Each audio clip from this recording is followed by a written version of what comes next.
Hey there, AL East baseball fans. We are this close to opening day coming up later this week, and we are going to be talking all things AL East baseball on this episode, an AL East crossover here on the Locked On Podcast Network. I am Connor Newcomb, host of Locked On Orioles. We've got Lauren Campbell here, host of Locked On Red Sox. We've got Ulises Sambrano here, host of Locked On Rays. We've got Stacey Gotsulias here, host of Locked On Yankees. And we don't have a Blue Jays host right now, but I'll be stepping in and representing Toronto from time to time in this episode as well. But we're going to hit everything we need to preview this season in the AL East, where there are 4 potential World Series contenders and the Orioles as well. So first of all, how's everybody doing, and how excited are we to get this baseball season started?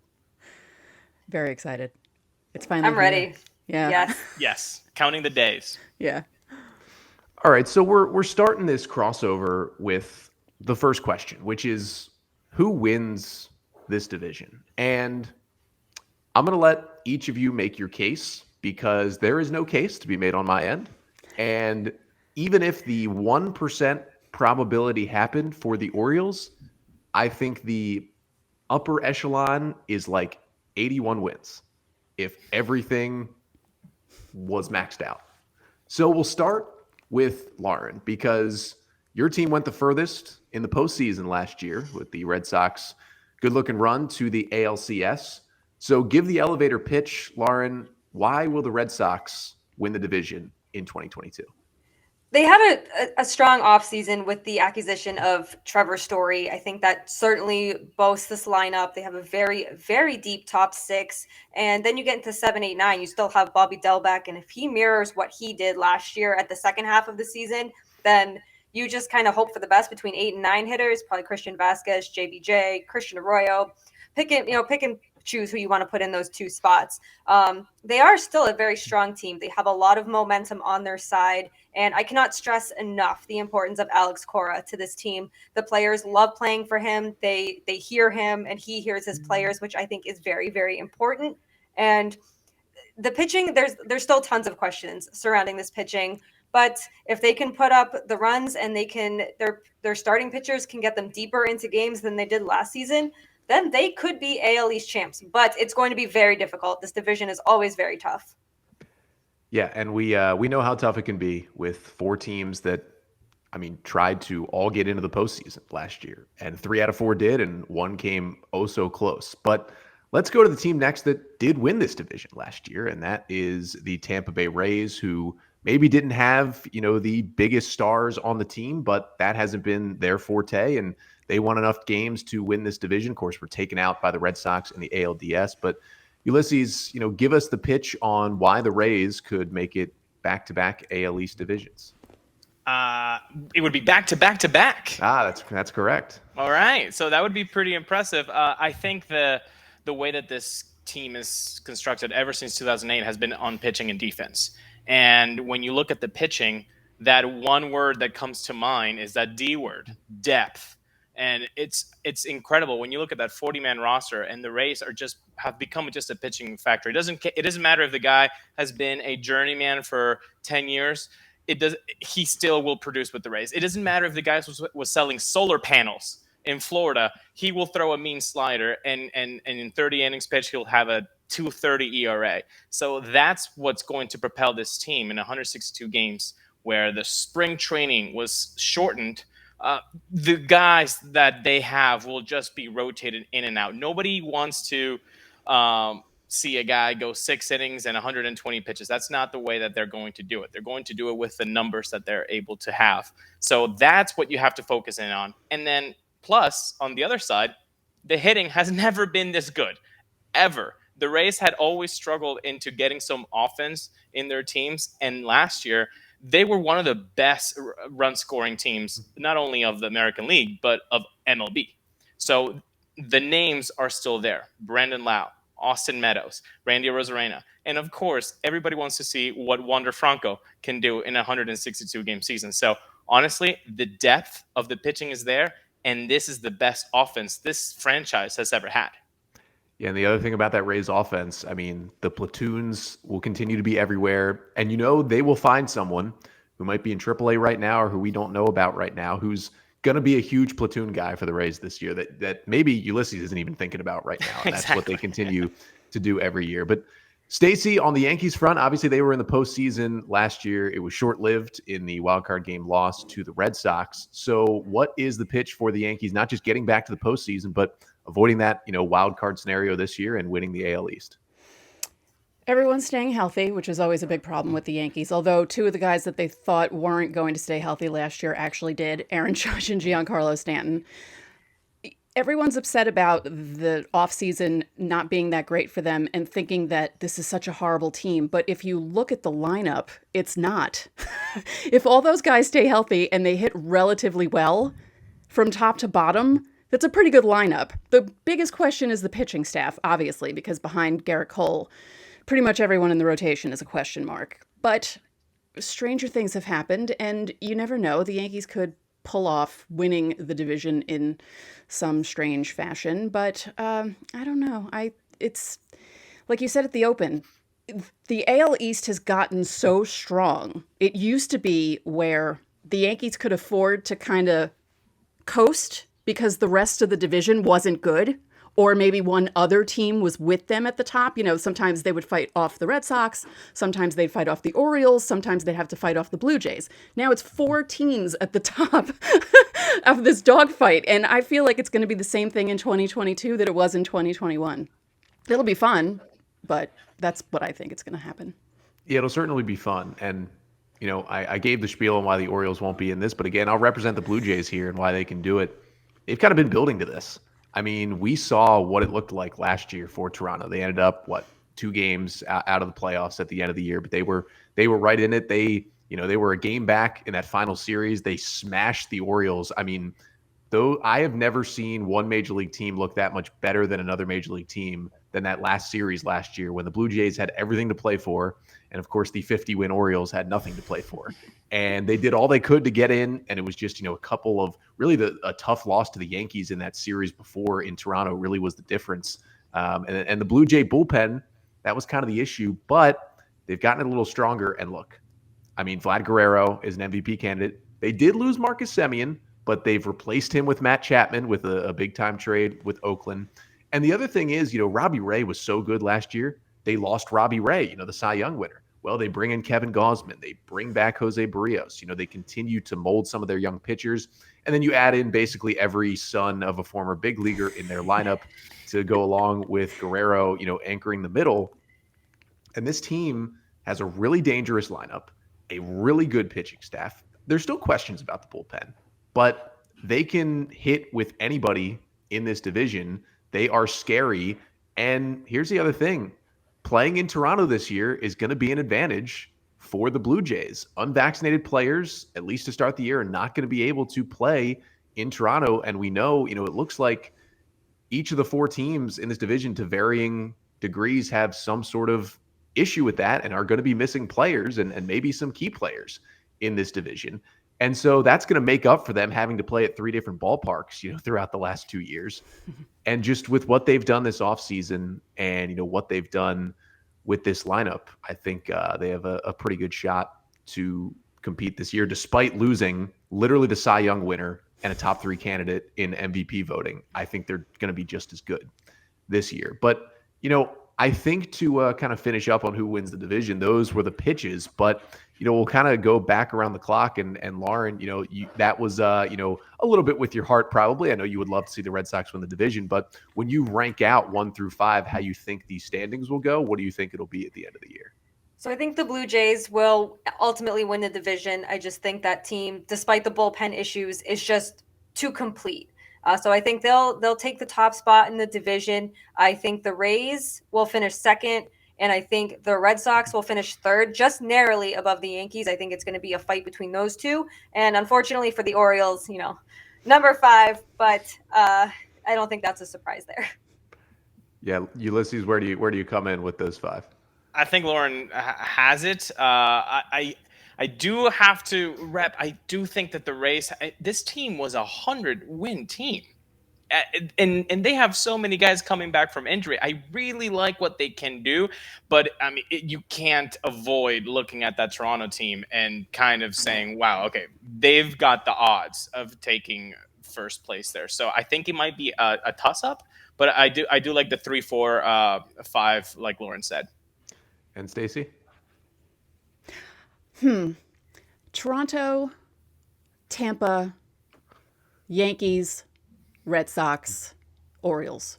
But Yankees and Red Sox are going to be, they'll be like in a dogfight down to the end, and something will happen where the Yankees just might finish maybe a game ahead of them. Like, it's going to be really close. And I feel like the Red Sox and the Yankees are going to be right behind the Rays as well. Like, it's going to be really close. It's going to be really close. And we're all going to need Xanax by the end of the season. So it'll be fun. It's a four-headed monster. I mean, Yeah. it's Really ridiculous. Does everyone think... And you could say that the best teams in the American League could come from the same division. It's really going to be, if you're an AL East fan of any of these teams, you're just going to have a ball watching these teams go at it. Yeah. Does everyone think all four will be in the playoff race all year? Yes. Oh, I think so. Yeah, I think I agree. And then I'll give my division standings. Everybody's getting burned by the Rays every year. So give me the Rays again.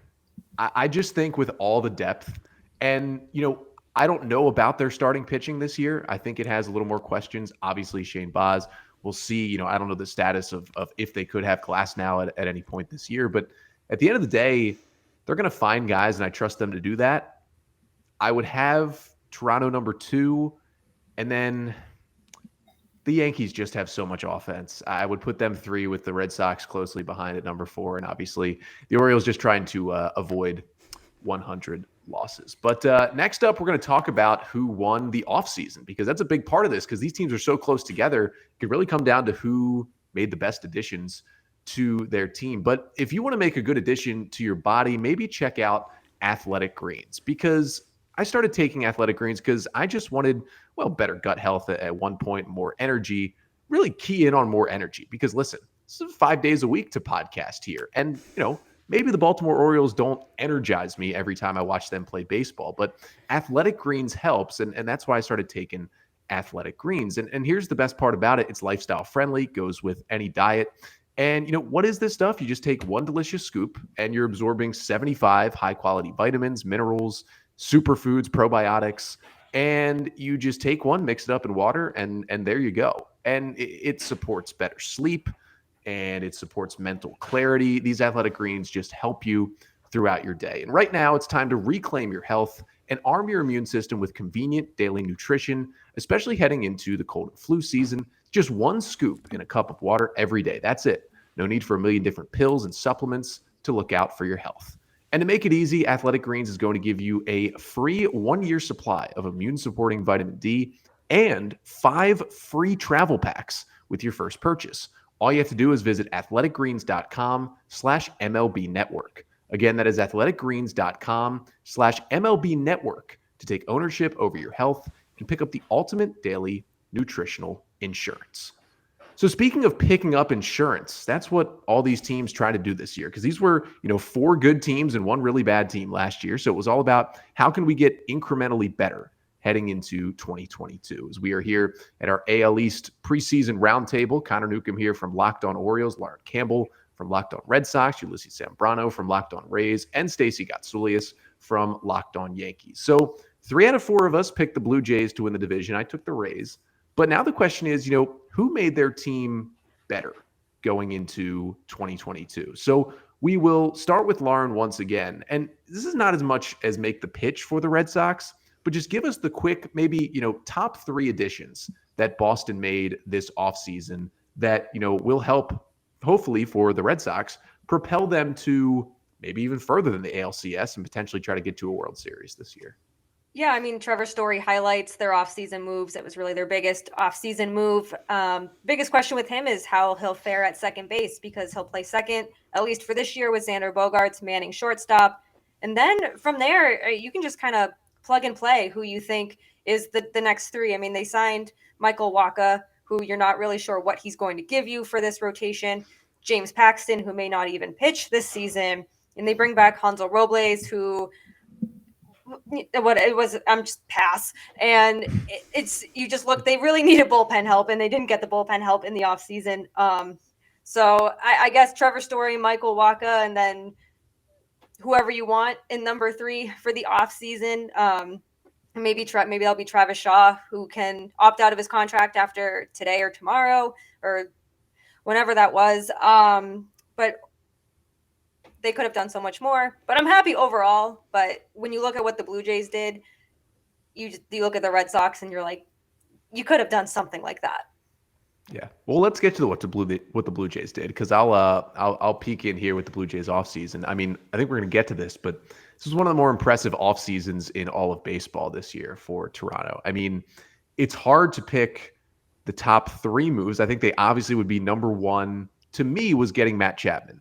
I think being able to replace Marcus Semien and his production. Now, Chapman had a down year last year in Oakland, but what we've seen from Matt Chapman before that was like borderline AL MVP candidate for, a couple years in Oakland. He will lock down third base, which was kind of the one hole for the Blue Jays last year. They had some injuries there. They were playing Santiago Espinal there a lot, and Kevin Smith, who actually got sent back to Oakland in that trade, was a young guy. They played there a little bit. They had some different guys over at third.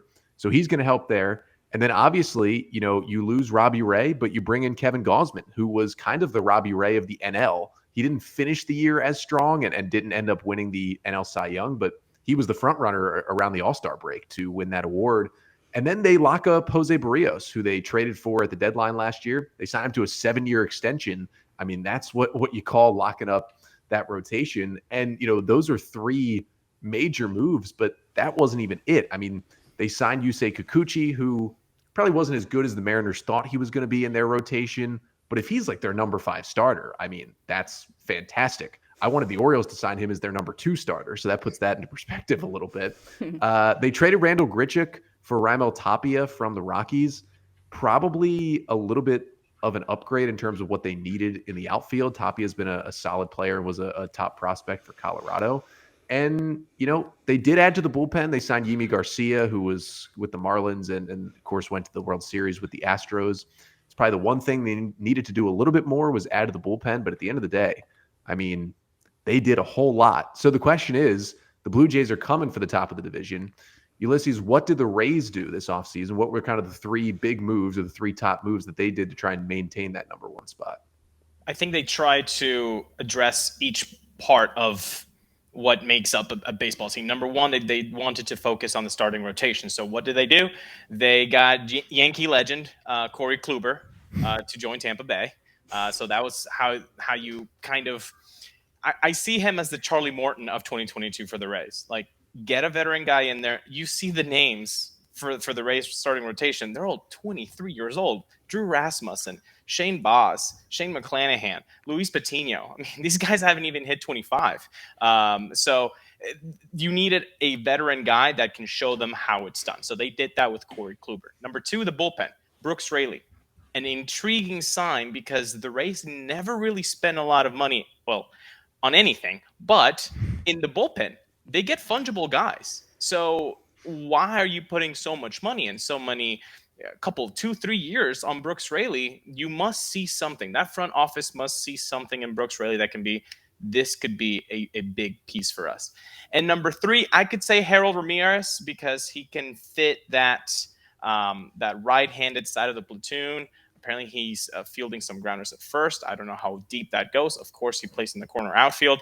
So it'll be interesting to see how they manage him. Maybe he just DHs for the team. Again, Nelson Cruz is no longer with the team. So you needed that pop from the right-hand side, and maybe that's what Harold Ramirez is. But if I can add one more thing, I would definitely say that all Rays fans were extremely happy about the Rays actually doing something that they never do: spend money. And that Wander Franco extension for 11 years, $182 million. It can go to 12 years and $223 million. I would say that that's what made this offseason a success. All Rays fans were really happy to see the front office spend money on a guy who could be a perennial MVP candidate. Yeah, they locked up one of the best prospects we've ever seen and could turn into one of the best players we've ever seen. But Stacey, I'm assuming you're going to talk about the trade with Minnesota, but where does that kind of rank in what we're going with top 3 moves of the Yankees offseason? Well, the top 3 moves. Getting someone who can actually play shortstop, Isaiah Kiner-Falefa. He's not going to hit 20 home runs, but they don't need him to hit 20 home runs. He hits pretty consistently, and as long as he helps the defense, which was a big problem, especially in the infield for the Yankees, that's a big plus. Josh Donaldson, if he stays healthy, could hit possibly 25 home runs for the Yankees, which is another big upgrade. And Yankee fans won't have to see Gary Sanchez behind the plate anymore. So that's... I love Gary Sanchez. I always defended him, but I feel like he needed a change of scenery. Minnesota will probably be better for him. And yeah, I think not having him back there is going to be better for him and better for the Yankees. So those are the 3 moves. Yeah, they probably just needed a clean break there. I think everyone kind of felt like it was time, and we'll see what he can do with the Twins. I guess I'll go over quickly what the Orioles did, and emphasis on quickly. Before the lockout, they spent the most money that Mike Elias has on any free agent since taking over in 2019. 1 year, $7 million for Jordan Lyles, who will eat innings. He threw almost 200 innings last year for a bad Texas Rangers team. Now, his stats were bad, but he never got hurt. So there's that. They signed Rougned Odor, who filled in for the Yankees last year. The Yankees and the Rangers are paying Odor his entire contract. So the Orioles are just paying him the minimum for 1 year. He'll play some second base. And he's a good cheerleader, too. He'll be the first Yes. one out of the dugout whenever someone hits a home run. So that'll be fun for you to watch. And that's pretty much what it looks like. Some Orioles fans thought they might be in on Carlos Correa. That didn't end up happening. He went to the Twins. And the O's didn't get much better at all at the major league level. They're going to get better because of prospects coming up, which we'll talk about in a minute. But are we all on the same page that Toronto is the offseason winner from this division? Yeah, 100%. Oh, yes. and kind of the question is that the big thing that made most of us pick them to win the division? It's splashy. It gets the highlight. So the spotlight's on them, which honestly we'll see how that fares, because the Yankees have had that for years, the spotlight on them, and they can succeed. The Red Sox have done that for years, and they've been okay. The Rays, since 2008, they never have the spotlight because nobody ever picks them, so they have a chip on their shoulder. So it's a different kind of scenario there. Will the young guys from Toronto be able to step up when everybody has their eyes on them? It'll be interesting to see. I forgot to mention Robinson Chirinos was the other major league contract the Orioles gave out to be their number 2 catcher. So yeah, with an exciting offseason. But I think we do agree that Toronto did win this offseason. And you look at the odds for this division because of Toronto. And I mean, the funny thing is, all these teams are kind of close at the top, and then you look at the Orioles and the betting odds are just, you'd be just throwing away money if you picked Baltimore to win this division. But if you want to get a look at even more betting odds, head over to betonline.net, because obviously we've got baseball season coming up this week. They've got all the future lines over there. They've got team win totals, who wins divisions, home run over-unders, the awards as well. But of course, there's also the NBA playoffs coming up soon, the NHL playoffs coming up soon. The Masters are soon as well. I know a lot of people like to take a look at the golf lines, but you can look at it all at betonline.net. And they've also got your favorite sports scores. You want to check the score, you can head to betonline.net. You want to listen to a podcast, you can head to betonline.net. You just want some news, betonline.net has it as well. It's got all your sports wagering needs and also your favorite Vegas casino games. Hey, you don't want to lay some money on some sports? You want to just, feel like you're at a casino? You can do it there as well. So make sure to head over to betonline.net for all your sports wagering needs. That's betonline.net, where the game starts. So we're here with our AL East Roundtable as the season starting in just a couple of days. Connor Newcomb here, host of Locked On Orioles. Lauren Campbell is with us, host of Locked On Red Sox. Ulises Sambrano is here, host of Locked On Rays. And Stacey Gotsulias, the host of Locked On Yankees. So we've talked about who's going to win the division, and it was 75% Blue Jays. We talked about who won the offseason.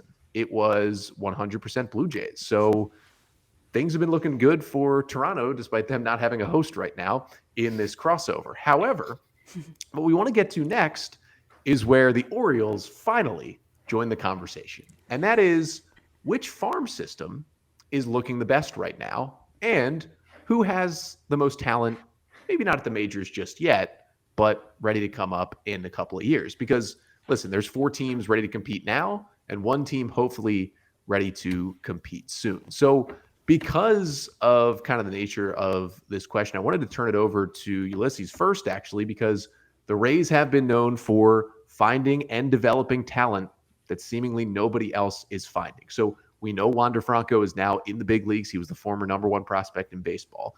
So in terms of the farm system, we know the Rays still have a top 10 farm, but maybe start us with, 1 pitcher and 1 hitter who we probably don't know about yet, but they're coming this year to help the Tampa Bay Rays. I'd say the flash name, of course, is Shane Baz, but we all know him. So the second name would be Tommy Romero. I mean, this guy has really thrown about 400 plus innings in the minors. He's ready. He doesn't have anything else to show. And again, when we talk about depth with the Rays, this is a guy that if they need 30, 40, 50 innings during the season, he's going to get the call up because he's already in the 40-man. So he has nothing else to show in AAA. Of course, he'll start the year there. So that would be my pick on the pitching side. On the hitting side, there's 2 guys that are going to go head-to-head, and they went head-to-head last year too, Vidal Bruhan and Josh Lowe.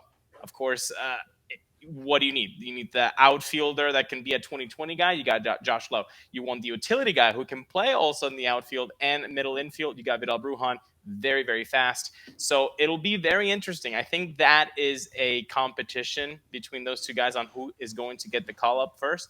But all of those 3 guys could see major time in 2022.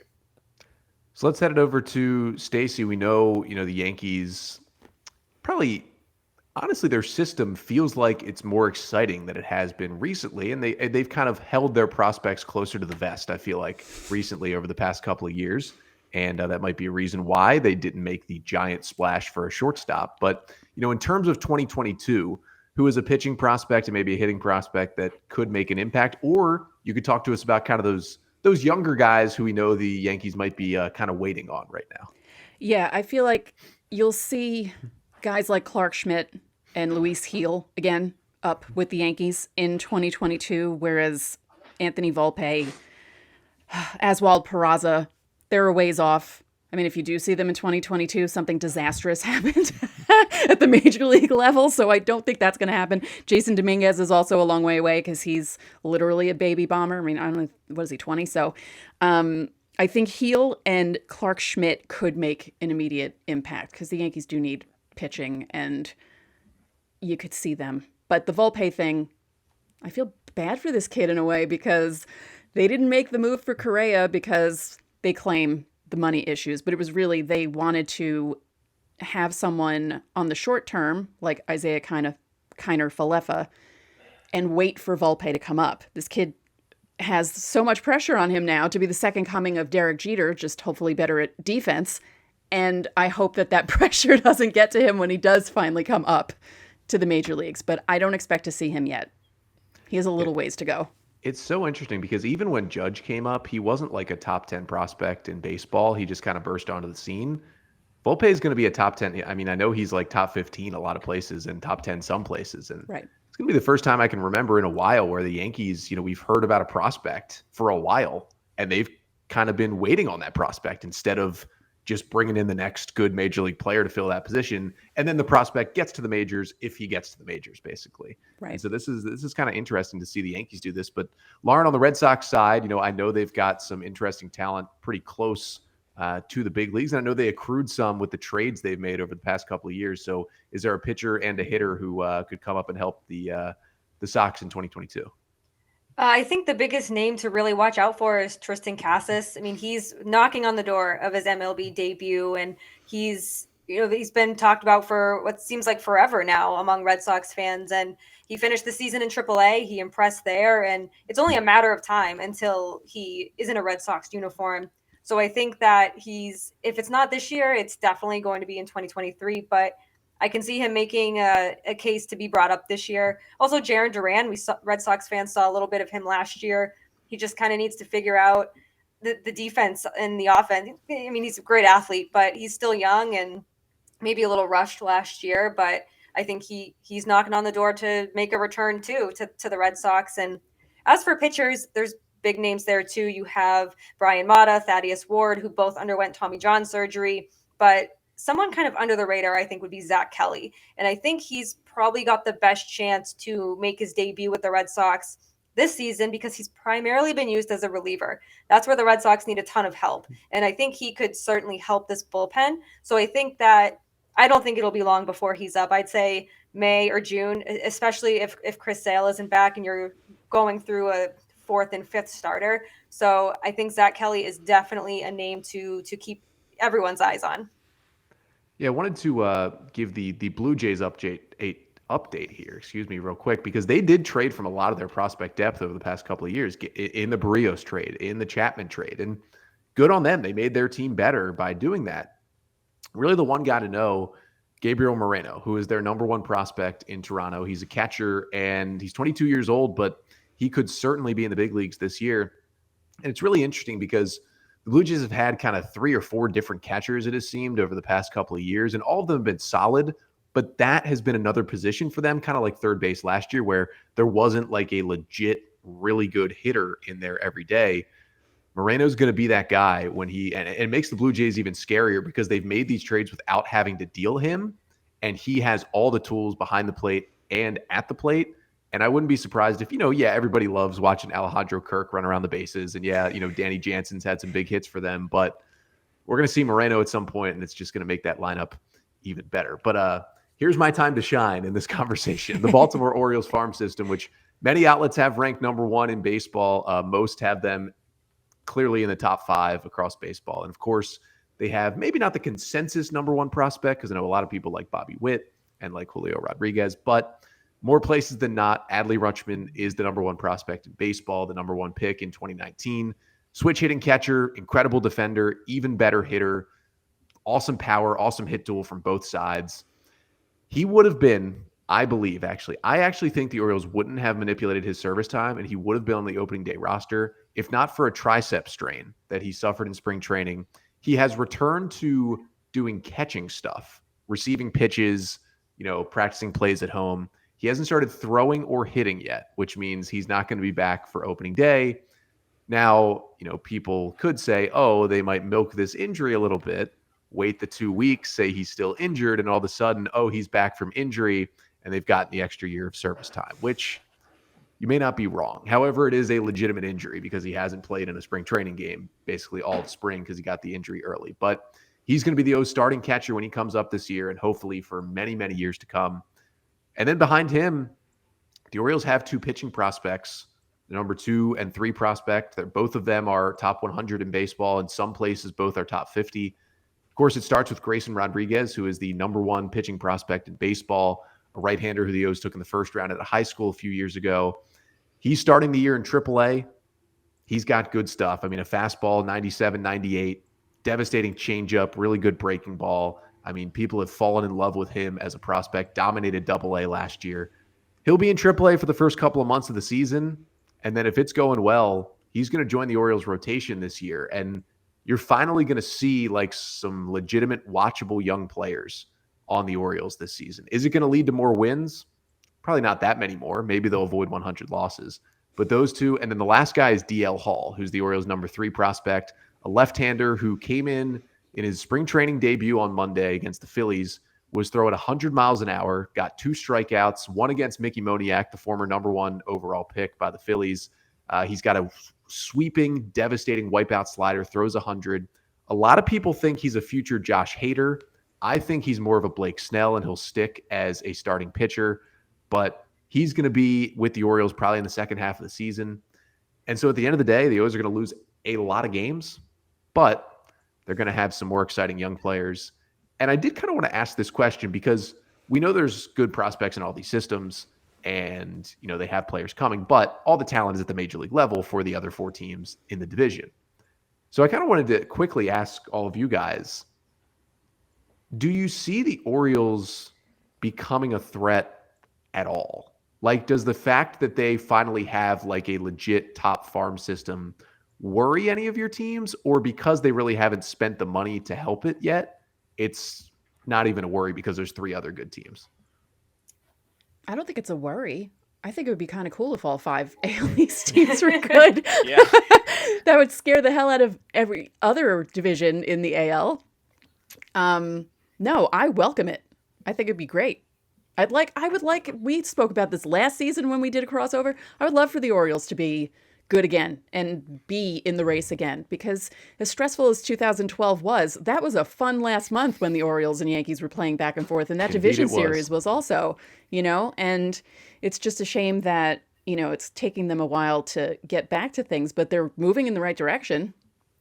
Yeah, I definitely think there's hope for them to be good sooner rather than later. And Stacey nailed it. I mean, we want all these teams to be good. We want the constant competition. It's stressful, but it's when everyone is good, it's more fun to watch these games, especially later in the season if everyone's kind of neck and neck, and the game 162 can mean everything. So if the Red Sox and the Orioles, or the Red Sox and the Yankees, Red Sox Rays, they're game 162, and they're going for top seed in the AL East, if they're going for number 2 to try to avoid the wild card, it's going to be really, really fun. The AL East has always been stacked, but it's much more fun when all 5 teams are in the playoff race.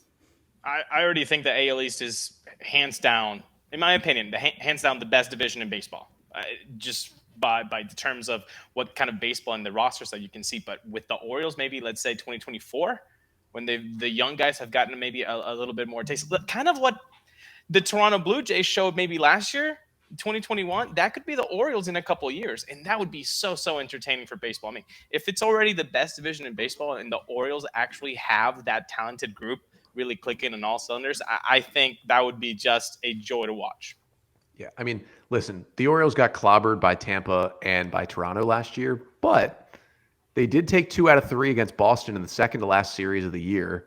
Almost was a huge detriment to Boston's playoff chances had they not kind of turned things around against the Nats. And the O's went 8-11 against the Yankees last year, which was one of the main reasons why, at the very least, New York didn't get to host the wild card game, and was a big reason why they weren't more in the division race by the end of the year and had to settle for that wild card game, as the Orioles played really well against them. So they've at least got that, and they're not backing down against some of the division foes, but we will see. So let's finish up this crossover, this roundtable here with just, you go into 2022 for your teams, and we'll start with Stacey here to wrap it up. What is like the number one storyline for the Yankees going into the season? What the fans, what the New York media is talking about, the number one thing that, fans across the division need to know about the Yankees heading into this year? I don't know if there's one specific thing to talk about with the Yankees. I think that most people just want to see how everyone reacted to them not signing any big players in the offseason, and seeing how everyone basically flipped out about that. It'll just be interesting to see how the Yankees do without signing a big shortstop, because they were linked to everyone and then didn't get anyone.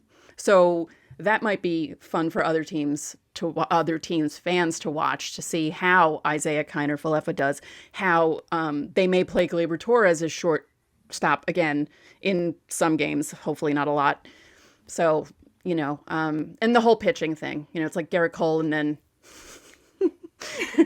everyone after him. So that'll be another interesting storyline too to watch out for. And, Garrett Cole himself might actually be the biggest storyline for the Yankees, just to see how he does with the new checking the hand thing.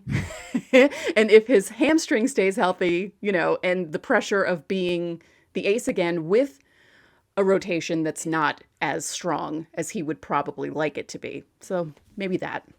Yeah. And also, will Cole and Donaldson fight in the dugout at any point this year? Also. Oh, yeah, I forgot about that. That should be interesting. There was a video clip where it looked like he was kind of telling Donaldson to shut up, but I think he was actually talking to someone else, and Donaldson was a little more behind him. So it looked like something was going on, but I don't think there was.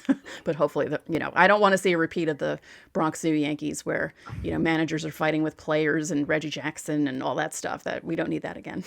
Well, I'll give the spiel on the Blue Jays and the Orioles for biggest storyline. I think starting with the Orioles, it's just, can you get the feet wet, basically, for all your top prospects? Can you get better production from your kind of middle tier prospects? The Orioles had a lot of of kind of mid-tier prospect guys come up at the end of last year. A lot of pitchers.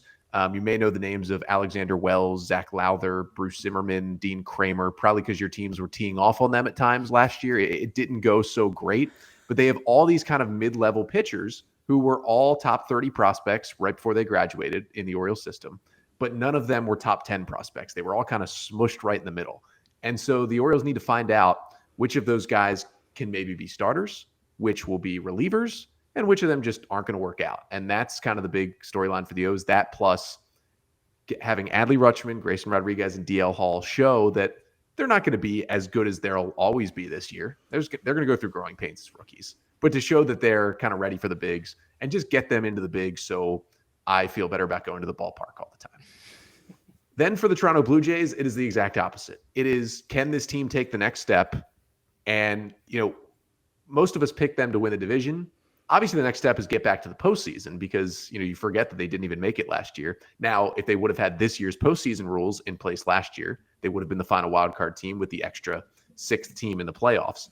There's a chance to get 4 teams out of this division in because of that. But for Toronto, it's, have they built this team back up enough? Did they fill the hole of losing Robbie Ray and Marcus Semien? Can all these guys who played so well last year play that well again this year? And the other thing is, will the bullpen kind of be the detriment to them that it was last year? Really, Yimi Garcia was the only addition they made in free agency. So kind of the question becomes, I think they're in the playoffs if they have just like an above average bullpen at times last year. And they really had a lot of unknown factors in that pen. But the really question is, can they take the next step? So I'll go to Ulises here. You have the team that's coming off back-to-back division championships. And what is that big overarching storyline heading into the season for the Rays? I think it's that one. I mean, the AL East has been stacked. Every team has won the division practically in the last 12 or 15 years. So can one team with the budget that they have go back to back to back? That would be very impressive, especially because this whole division is so good. But honestly, I think the biggest storyline of all will be, what can Wander Franco do in 162 games? Who is he? What is he going to do? All eyes were on Vladdy in 2019, and I think to some extent people were underwhelmed. Is it going to happen the same way with Wander Franco? Or is he just going to Ronald Acuna, Juan Soto, Fernando Tatis this thing and just become one of those guys? And so I think not only Rays fans, but if you love baseball and you see what this guy can do, I think all eyes are going to be on him and his production this year. And Lauren, your team went the furthest last year, so we'll let you round it out. What is the biggest storyline for the Red Sox heading into this season? Yeah, there's quite a few because there's still a ton of questions. Big question is, can they get back to the ALCS and can they get beyond the ALCS? A lot of eyes right now are on Chris Sale and how he bounces back from his stress fracture in his ribs, when he'll be ready. Trevor Story, obviously, and a lot of eyes are on him with the altitude change and if that will impact him at all, and how he plays at second base, the outfield, and the bullpen. And kind of like the Yankees, you have Nate Eovaldi, Nick Pivetta, who's trustworthy half the time, and then 3, 4, 5, maybe 6 if you want to get wild. But there's a lot of questions in that rotation, and we saw the pitching struggle last year against the Astros in the ALCS. So that's probably the biggest question. I know a lot of fans really wanted another outfielder. I think with the amount of utility players that they have, they certainly don't need that. But I think that they're really going to be keeping their eyes on the pitching. And it's been the same old song and dance for the last few seasons. They need bullpen help. So we'll see how it goes. And hopefully Matt Barnes can return to form and Ryan Brazier sits out multiple games. Well, I mean, at the end of the day, it's going to be fun, right? This is going to be a fun division. Yes. And I think we're all on board. This is the best one in baseball. Yes. Oh, yeah, definitely. 100%. Yeah. So we thank you all for tuning in for our AL East crossover roundtable preseason chat, whatever you want to call it, because we've got baseball in just a few days here. And these 5 teams are going to kick off what should be a fascinating division race. And as I said, with the expanded playoffs, a legitimate shot for 4 teams from one division to get into the playoffs, obviously for the first time ever, which would be very cool to see. And I think they all have a legit chance. So for Stacey Gotsulias, the host of Locked On Yankees, make sure to check out Locked On Yankees if you haven't already. Ulises Sambrano, host of Locked On Rays. Him and Kevin Weiss do a great job over there. For Lauren Campbell, host of Locked On Red Sox, I'm Connor Newcomb, the host of Locked On Orioles. We thank you so much for tuning in for our crossover and hope you guys are as excited for opening day as we are. But again, this has been the Locked On Podcast Network, your team every day.